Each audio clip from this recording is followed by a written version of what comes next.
Dr. Michael Tompkins, a licensed psychologist, co-director of the San Francisco Bay Area Center for Cognitive Therapy here in Oakland, California. And hoarding disorder is a mental health condition that is characterized by excessive urges to acquire, secondary to urges to save, that results in highly cluttered living environments that are both distressing and result in day-to-day disruption in living. Older adults who live in highly cluttered environments are at a much greater risk for a number of different reasons, whether they have hoarding disorder or not.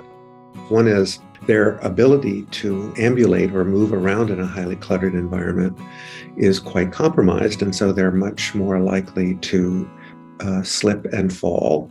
Most older adults are on multiple medications, and trying to manage your medical condition in a highly cluttered environment is really quite difficult. It's difficult to manage multiple medications in an uncluttered environment. Another reason that older adults are at greater risk is that they actually cannot manage the clutter in their environment the way they did when they were younger. They tire more easily. Many of them have pain conditions of one sort or another. If it's lifelong hoarding behavior, unlike recent hoarding behavior, which can happen secondary to some medical event where now this older adult is hoarding objects and has never hoarded objects before, the effects upon family are really quite significant, particularly individuals who grew up in heavily cluttered homes. Imagine the shame and embarrassment of growing up in a home that you couldn't bring any friends to. Imagine as a child trying to do your homework in a highly cluttered environment. Imagine trying to keep track of your homework and your backpack and other things, maintain your personal hygiene. And these have enormous effects upon people who grow up in homes like this. The result of all of that is at some point, the children become adults and they have a lot of anger and resentment, understandably, given their experiences in living in a highly cluttered home like that. That anger and resentment comes up in their interactions with their loved one who engages in hoarding behavior, and this results in interpersonal strife.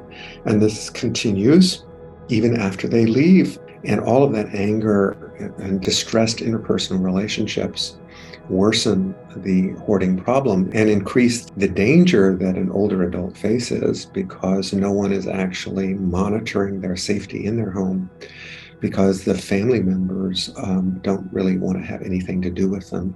And at some point, the loved one doesn't want to have anything to do with their family. When you have someone who has multiple co-occurring issues or conditions, which one do you tackle first? As a clinician, what we want to do is we want to start with the problem that the person's most motivated to actually work on.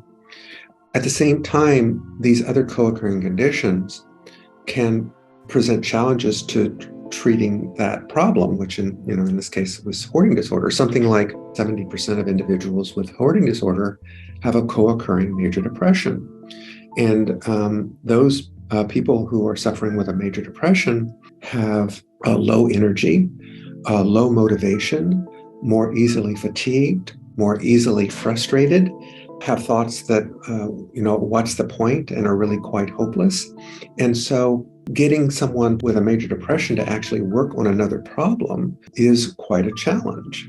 And so what we would want to do in a situation like that is perhaps treat the major depression first, because if we don't treat the major depression first, it's not likely we're going to be able to help them tackle hoarding disorder, which is a difficult problem to treat in itself, right?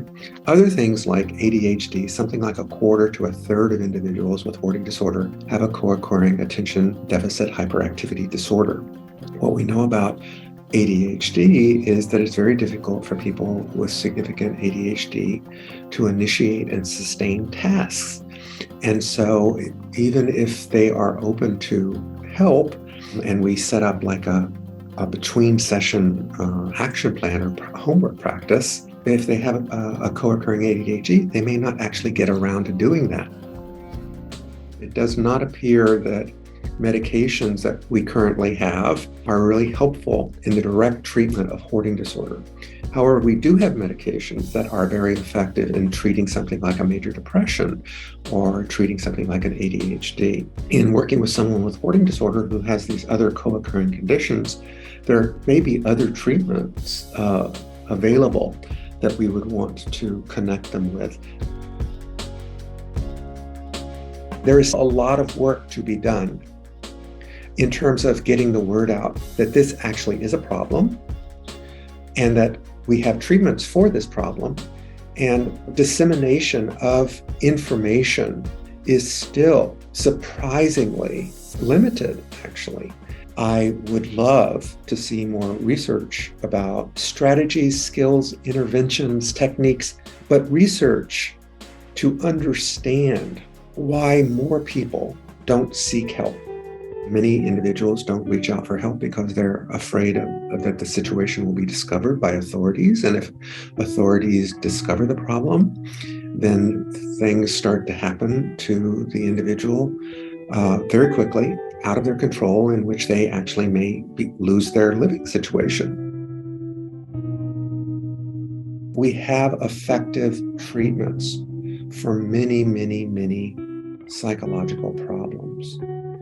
A staggering percentage of people in this country cannot receive appropriate services for their psychological issues, right? And that's a shortcoming of our society, right? And related to that also is the ongoing stigmatization of mental health issues. That is a central barrier for anyone with a mental health issue, but particularly for people who suffer with hoarding disorder. Whatever else we can do to lower the stigmatization and the barriers of individuals with this problem seeking help, I would love to see more and more and more of that done.